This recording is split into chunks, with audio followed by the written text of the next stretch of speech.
In search for truth, sa paghahanap namin ng katotohanan sa likod ng mga kasong hold-up, nagawa namin yung mga hindi typical na trabahong ginagawa ng news media or investigative media.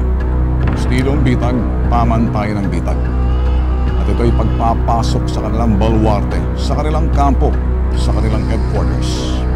Nakukompronta namin ang harap-harapan ng mga inareklamong suspect sa likod ng hold-up. Ito yung mga kasong hinuhuli at pagkatapos hinihingi ng pera kaya hold up. Nagmumula ito sa pamamagitan ng isang information, tips o kung tatawagin, information reference. Ito yung mga impormasyon na binabato sa headquarters ng mga pulis at ginagamit nilang jump off para trabahuin yung isang personalidad sa komunidad kung ito'y sangkot sa droga o anumang illegal na aktibidades. Pero nagagamit ito sa kasamaan.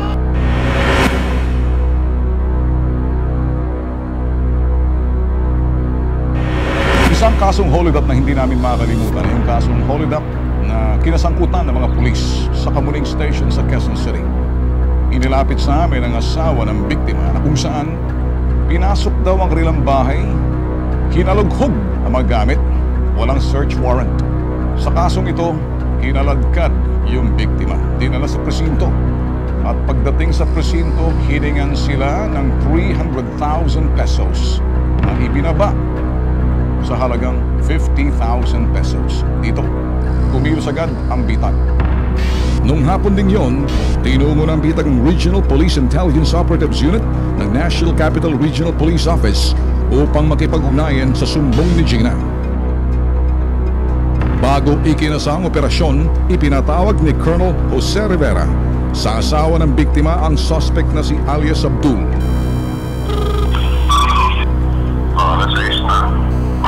Ano na yung pera? Una ba? 50. 50? 300 ang kasama natin. Kasi po sir, mahirap din kunin yung pera sir eh. Mahirap din hanapin yung hinahanap nyo. Ang gawin mo, 80 yan. Yun lang sir talaga sir, parating na ako dyan sir. Wala na talaga akong makukuha. Sige, ilang minuto? 30 minutes? Isang oras po sir kasi galing pa ako ng Quiapo eh, traffic masyado sir. Pero darating talaga ako sa iyo sir. Bilisan mo. Opo sir, saan tayo magkikita? Dito sa opisina. Sa loob po mismo sir? Oo, syempre. Sige, bilisan mo ha. Opo. Saka ang transaction sa loob mismo ng kanilang stasyon. Kung niaabot niya nga yung pera ron, malamang kapag nakatulog sila, huliin to for corrupting public official. So, kung magkaroon man ng confrontation doon, kausapin natin yung official, pakita natin yung footage, negotiation between yung kausap niya at saka siya, na meron talagang attempt na mag-extort yung mga operatiba. Pag hindi pumayag, confrontation na lang. This is the situation na nakita namin. Kung sakali may mga drug busman or any operations may search warrant, laging may coordination yan sa barangay. Sa barangay, nilo-notify yan para maging saksi while the operation is being done at matimbrihan dun sa lugar.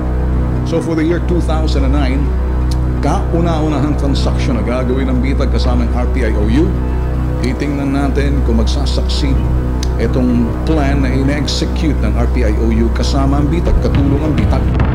Sa kaso nitong sa Kamuning Police Station, ginamit namin ang Regional Police Intelligence Operatives Unit o RPIOU ng NCRPO upang bitagin ang mga nasa likod ng hold-up sa Kamuning Police Station. Subalit, hindi kami umabot sa takdang oras na hinihingi nitong mga kolokoy ng mga pulis ng Kamuning ng mga panahong yun. Pagdating sa QCPD Station 10, hinanap na ni Gina sa desk officer ang mga pulis ng Special Anti-Illegal Drugs na kanina lamang ay kausap niya sa telepono. Subalit, ayon sa desk officer, wala na raw mga ito at isinama ang kanyang asawa upang i-inquest na. Pagamat na-inquest na ang pobreng biktima, nagawa pa rin ang bitag na hanapin yung striker o yung tipster. Ito yung nagbigay ng information hinggil sa biktima na hinuli. Pulis ka ba? Hindi po. Ano ka, sir? Kwento mo nga sa akin, bukas dali. Ay, importante lang yung dalawa mo. Sino mga kasama mo? Yung tropa Si po. SPO4. Opo. Ano nangyari? Basta may tindahan po yan eh. May tindahan sila, okay. Pumasok kayo? Pumasok po kami. Inalugkog nyo yung bahay. Opo. Meron kayong search warrant? Meron po. Nung dumating kayo sa bahay, anong ginawa ninyo? Na-airpon po. Pinakita po yung search warrant po. Tapos nakakuha ko kami ng baril sa ibabaw ng rep. Nakakuha kayo ng baril. Anong hinahanap ninyo? Bato po. Bato. Oo. Saan mo nakita? Sa bulsa, sa bunganga, sa puwet? Sa bulsa po. Sa bulsa. Sa bulsa. Opo. Uulitin kong tanong ko, may search warrant ba? Meron po. Sigurado. Yes. Kailan nakuha yung search warrant? Dala na po nila sa nila. Pumasok lang sila sa tindahan ko po, walang search warrant na pinakita sa akin. Ang masaklap pa doon, sir, nagbibihis yung anak kong dalaga, walang saklot. Pinasok nila sa kwarto. Kasama yan, sir. Inakyat rin ng bitag sa second floor ng Station 10 ang tanggapan ng chief upang ipalam sa kanya ang ginawang kabalbalan ng kanyang mga tauhan sa anti-illegal drugs. Before kasi ako pala umalis ng ikot, may pinapirma sila sa akin na inquest. I look at it. In order naman, meron pang baril eh. Shabu ba? Oo, merong ang crime lab. Meron bang coordination sa bitay? I understand meron silang pre-op na ginawa. Kasi nakalagay dun, binasa ko yung affidavit. Nag-uban may search warrant? Hindi ko pumano sa inyo kung may search warrant dahil ang alam ko bypass ang may nakita kong mark money. Dahil walang maisagot sa aming katanungan ng bagong nakaupong hepe ng Station 10 na si Colonel Jesus Balingasa Jr., ipinatawag na lang ng bitag at ng hepe ng RPIOU ang investigador na humahawak sa kasong ito. Pakinggan ang report ng investigasyon ng investigador na to. By bust operation daw ang isinagawa ng kanyang mga katropa. Ang sabi ko sila sir, nagkaroon ko ng bypass operation. Search warrant? Sa bypass operation sir, hindi ko kailangan. Kaya nga, nangyaring bilihan.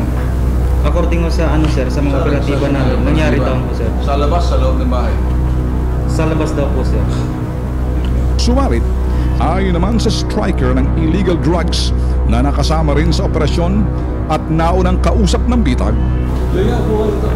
Alright. May search warrant? Sagutin mo ako. Opo. Saan nakita yung baril? Sa ibabaw ng ref. Saan nakita yung shabu? Ano nakasulat? According sa mga operatiba natin sir, itong Maraming butas yung mga sinasabi ng operatiba ninyo. Kasi nagpo-conflict. Paano mo nakuha yung baril kung sa labas? din nasa possession daw ng tao to sir. Sa katawan daw po ng tao sir. Yes sir. Kaninong katawan? Doon kay Mr. Lanto nga sir. Sa may baril Conflicting na investigation mo. This gun was found on top of the cabinet. Ito sir, based sa... Yun yung sinasabi ng asset naman. Wala naman, hindi ko na question. Tinitingnan ko lang yung inconsistency. May butas. Dito, bitag na ang bumaba sa ground floor para makaharap ang mga ito. Nagtakbuhan na para mga dagang nakakita ng pusa ang mga ito. Lampo. Marami sila eh.